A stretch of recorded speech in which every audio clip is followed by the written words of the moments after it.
That's true. Naked Palpatine. Oh, you pick that one.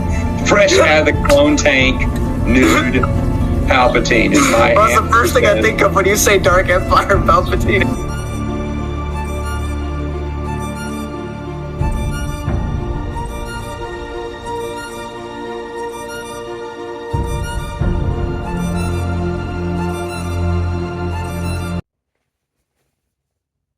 Hello everybody. Welcome back to the Star Trek Litverse with the Enterprise relaunch novel line. Let's engage. Today I have for you the first part of a duology of the Romulan War, my apologies. This one being Beneath the Raptor's Wing. This time, only by Michael A. Martin. The last two books in this sort of The Good That Men Do and the Kobayashi Maru are still important to this plot. I don't think you should really read this without having read the other two. But that was kind of the lead up to this war. You know, the Kobayashi Maru is written by Michael A. Martin and Andy Mangels. But as of this book, he left. And for the next book as well, it is just all the Michael Martin guy. And so, with that, you have a loss of a voice, it feels like, but a little bit more, I don't know, cohesion, because it's just one voice throughout. But a lot of POVs, some very unnecessary, I felt. But this is the beginning of the war. This is, I mean, it kind of escalates quickly. We span over a large time in this story. Not a large time, but it goes by quick. But it is such an interesting threat because the whole thing with the Romulans is that no one really knows what they look like, right? Most don't. Most of the other spacefaring species don't know.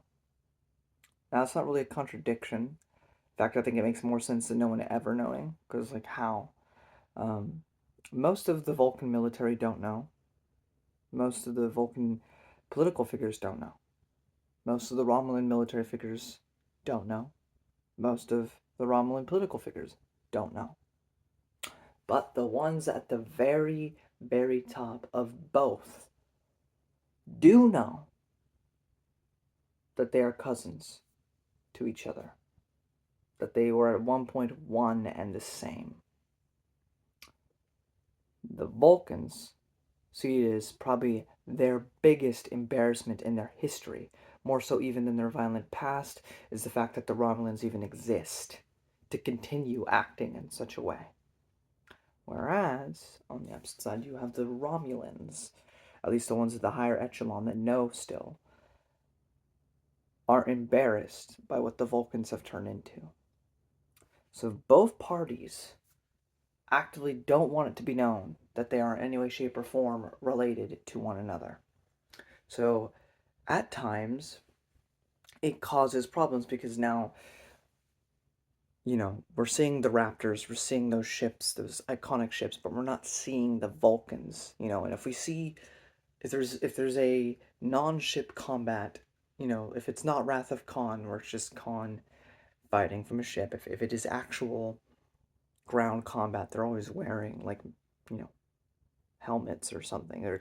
They can't be seen. No one knows what they are, the Romulans. They're just getting attacked by ships mostly. But the whole thing with this book is we kind of realize, like, the coalition that is barely formed, the future that would become the foundation of the entire Federation is crumbling as this war is raging against an enemy that they can't even see. However, it would be a great help to have the Vulcans on their side. The Vulcans are staying out of it. They can't risk the truth coming out. The fear of the revelation. Now, you might say that's stupid, but actually it makes a lot of sense. The Romulans, now that they know for certain, because it's been a whole thing for the past couple books about them not knowing, now that the Romulans have come into full force and we know for a fact that they are the actual threat, the Vulcans logically have decided that it is best to stay out in the short term and see what the humans can manage on their own. Now that's going to cause a lot of resentment. At the same time, if humans, plus every other alien species that is part of this coalition, comes to learn that the people that are attacking them and destroying their stuff are related to the Vulcans, it will shatter any form of a coalition that they even began to build. So they have stayed out of it, meaning that humanity has come on the brink.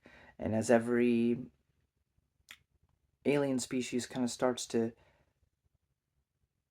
get the mindset of we must protect our own. Good luck to each and every one of you. No hard feelings, but we can't. We got to defend our people and our people alone. Which makes humanity be alone. And humanity, of course, is the least technologically advanced out of the whole bunch. Now, the biggest negative is ship-to-ship combat. Humanity is going to fail every time. Outside of the NX-01 and the Columbia, I think there's an NX-03 now and an NX-04, so it's 4 ships against the entire military. It's still really nothing. The others are the Daedalus class ships, but those aren't going to hold a candle to the Romulan military. So you have 4 ships that could even barely manage to hold their own against those ships. Not enough. But at the same time, their lack of advancement helps them in one aspect, because the Romulans have gained this ability in Kobayashi Maru to control other ships. But that's because Vulcans shared their stuff with the Andorians eventually, and other races like the Tellarites. So they all have a similar ship design, which the Romulans could use to their advantage and manipulate and control their ships. Humans don't have that, because they're not as advanced, which is probably their only benefit.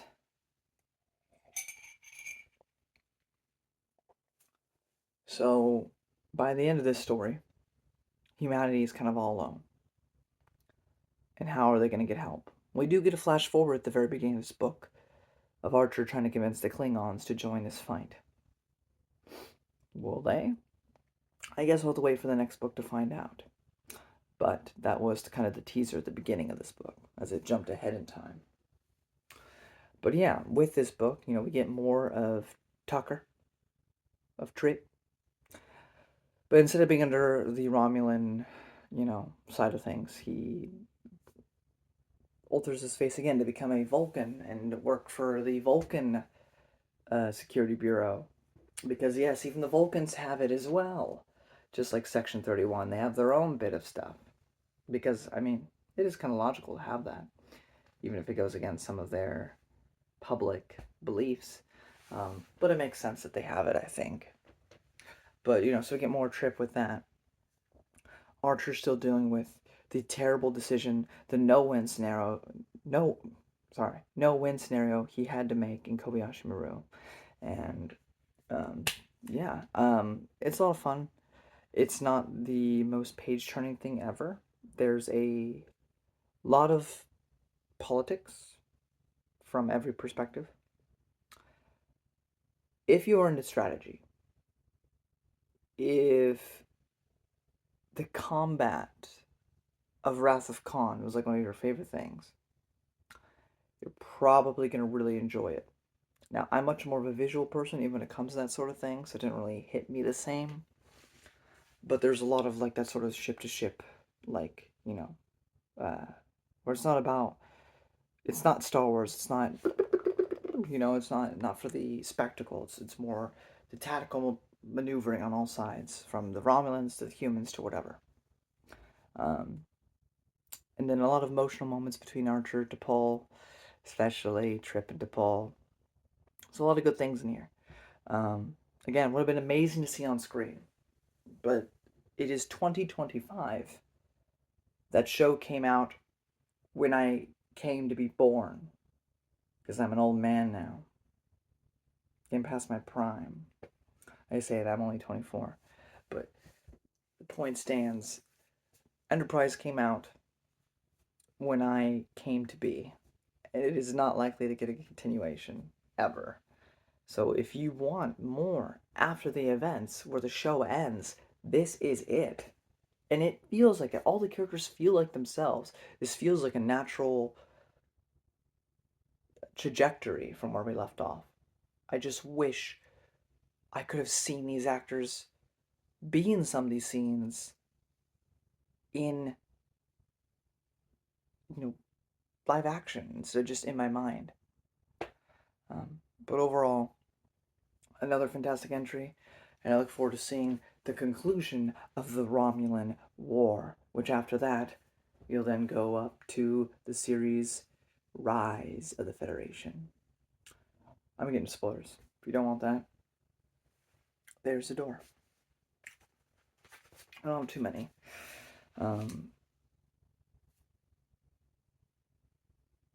It jumps ahead to 2156 because it's 2155 currently, to show the war is going horribly. And Archer is asking the Klingons for help. Then we jump back. And as I said, Archer's feeling much guilt over the Maru, which is a no-win scenario. Trip is rescued from Romulan space, but then is forced to go undercover to become a Vulcan. You notice in this book, he really just wants to stop. He feels like he's completed his mission for the Bureau, and he just wants to go back to being Trip Tucker. Wants to go back to being the engineer on the Enterprise. But at every opportunity where he can, it's either out of obligation because he's a good person, or because he's forced into it, to continue to do these things, whether it be for the Vulcans or the Bureau, or just because it's the right thing to do. At every opportunity where he should be able to go home, he can't.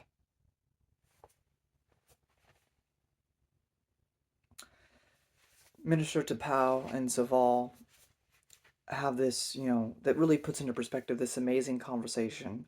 And again, this is a book, so we can kind of be inside people's heads. It is so nice to see Zaval, who feels so antagonistic at the beginning of Enterprise, just to see him be so for humanity's side. He's actively arguing for helping humanity. Because no matter how stubborn he may seem, or, like those humans, he cares about them a great deal. He's quite fond of the humans, and he sees them as great allies and wants to be on their side. So the idea of not helping them at all while the Romans are attacking, like he just doesn't think it makes logical sense, and emotionally, even if he won't show that, it hurts him. So there's this amazing discussion between T'Pau and him on why that can't happen. And it was just a wonderfully done situation, because not only was it about that, it was also about, them being honest with each other about the nature of humanity. And this has been reiterated in other shows, but still, like, the shortness of humanity's life, the fact that we only live up to 90 years. I mean, I think in Star Trek they live up to like 100 something, because technology and healthcare being better, technology being better to heal. But regardless, no matter what, naturally, there's only so much you can do with that. They don't live as long as Vulcans can. And this is in multiple different settings, different series, apart from Star Trek, which do the similar thing with humanity, which this is the same thing. Like if you play video games with Mass Effect, this was another point of contention with the aliens, was that humanity had come so far so fast as compared to other races, in terms of, they have a political seat now in the Space Council. They have their own embassy. They have all this stuff. They're younger than us. They've been in a spacefaring series for way less time than us. Who are they to do this? It's kind of also scary how they're able to do this. But with the shortness of our lives brings the ambition, the drive to do things. Not as patient, ready to get in the action a little bit sooner than others would. because of that shortness of life, but also springs that creativity, and that font of resilience that Vulcans don't have. Vulcans can be very stagnant. You can find Vulcans from a young age pick one job and they'll be in that for another 200 years. And that brings stagnation to new ideas and new beliefs because there's benefits to being a long living species and having that sort of wisdom at the same time hinders the possibility for evolution or change or advancement, which is why humanity gets so far so quickly despite being less long living. I mean, a lot of stuff humanity does, even in this series alone, like Archer will never get to see the fruits truly of his labor. He will never get to see what Kirk will do on that, original Enterprise. He'll never get to see what Picard will do, you know. But everything that he does throughout the shows, throughout this book series, will ultimately lead to the blossoming of all of that, even if he never lives to see it. So, on the one hand, and I've said this a lot, especially for me personally, like, there are other people who are way stronger than me, way more ambitious than me. I have no ambition. I have no drive to really try to achieve anything because I'm one person.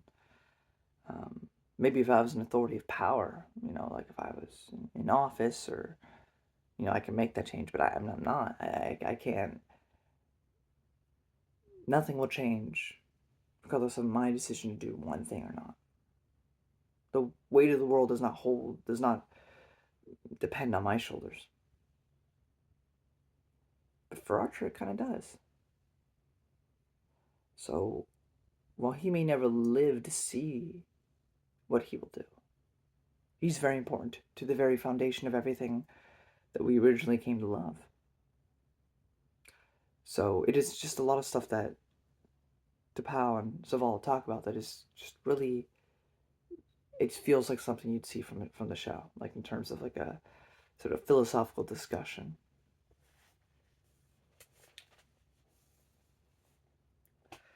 Travis actually leaves the Enterprise, which